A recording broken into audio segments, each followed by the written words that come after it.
सोनहरे अंडे देने वाली मुर्गी की कहानी। गांव के एक छोटे से कोने में एक गरीब किसान रहता था जिसका नाम बोलू था।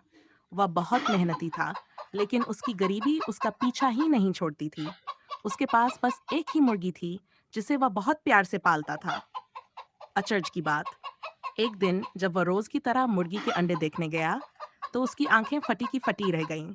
मुर्गी ने एक सोनहरा अंडा दिया था। वह खुशी से उछल पड़ा। अरे, ये क्या? ये तो सच में सोने का अंडा है। बोलू भागता हुआ बाजार गया और उस अंडे को अच्छे दाम में बेच दिया।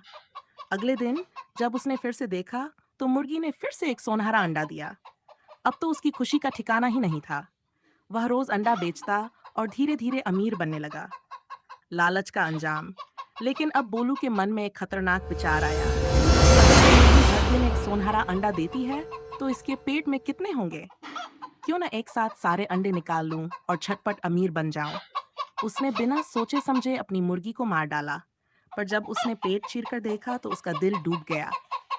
अंदर एक भी सोनहरा अंडा नहीं था। हे भगवान, मैंने क्या कर दिया? बोलू सिर पकड़कर बैठ गया। अब न मुर्गी बची न अंडे। उसकी मूर्खता ने उसे फिर से गरीब बना दिया। फिर से ही मुर्गी। कई महीने बीत गए। बोलू अब अकेला और उदास रहने लगा। एक दिन जब वह जंगल में घूम रहा था, तो उसकी नजर एक जानी पहचानी मुर्गी पर पड़ी। अरे, ये तो वही मुर्गी लगती है।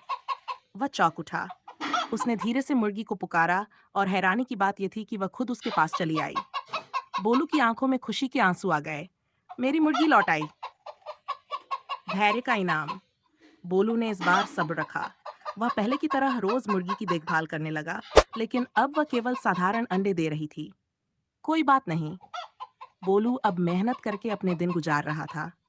फिर एक दिन एक चमत्कार हुआ। जब बोलू ने अंडा देखा, तो उसकी आंखें चमक उठीं। वह फिर से सुनहरा। सच में। वह खुशी से चिल्लाया। लेकिन इस बार उसने धैर्य से काम लिया। उसने मुर्गी को और अच्छे से पालना शुरू किया, और अब लालच से दूर रहा। धीरे धीरे उसकी अमीरी लौट आई, लेकिन अब वह समझदार भी बन गया था। इस कहानी से हमें यह सीख मिलती है कि लालच बुरी बला है। अगर हम धैर्य और मेहनत से काम करें, तो सफलता जरूर मिलती है। मगर अगर हम जल्दबाजी में गलत फैसले लें, तो सब कुछ खत्म हो सकता है।